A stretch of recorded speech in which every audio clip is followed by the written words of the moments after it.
yourselves queens? What about a king? I'll get to you, I'll get to you. Okay. In a show of hands. Why not? Why don't you consider yourself a queen? Not a queen, not a queen, maybe a Princess? Oh, okay. That's cool. So that's cool. Wow. And how many of you guys consider yourselves kings? Just him? You don't consider yourself a king? No? A king? No? I have the qualities, but I don't Oh, okay. That's fine too.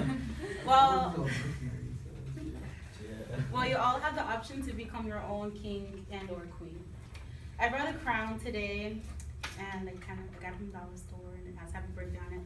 But it represents power and leadership. And I feel it's important that people realize how important it is to be a leader and not a follower in this society today.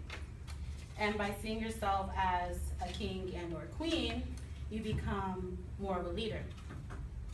First, I will talk about some of the history of the crown, and then I will talk about how I identify myself as a queen and how identifying yourself in a specific culture really helps you take part in it.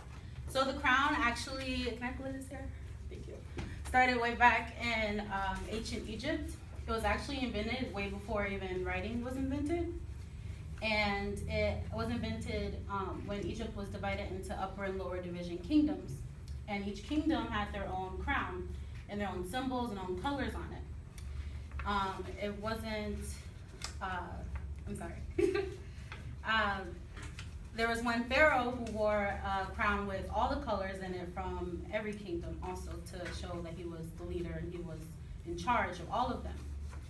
And I think the crown is so unique because no matter where you go, people recognize it and people know what it is and know what it stands for. I just talked about some of the crown history. I want to talk about how I identify myself as a queen. When I was younger, I have a niece who is 8 months older than me. And so we were practically raised as sisters or like as cousins, but since she was the older one, I would always like follow whatever she did. And I wanted whatever she wanted, and like I was so stuck far up her ass, guys, it was ridiculous. Cause like it was just bad.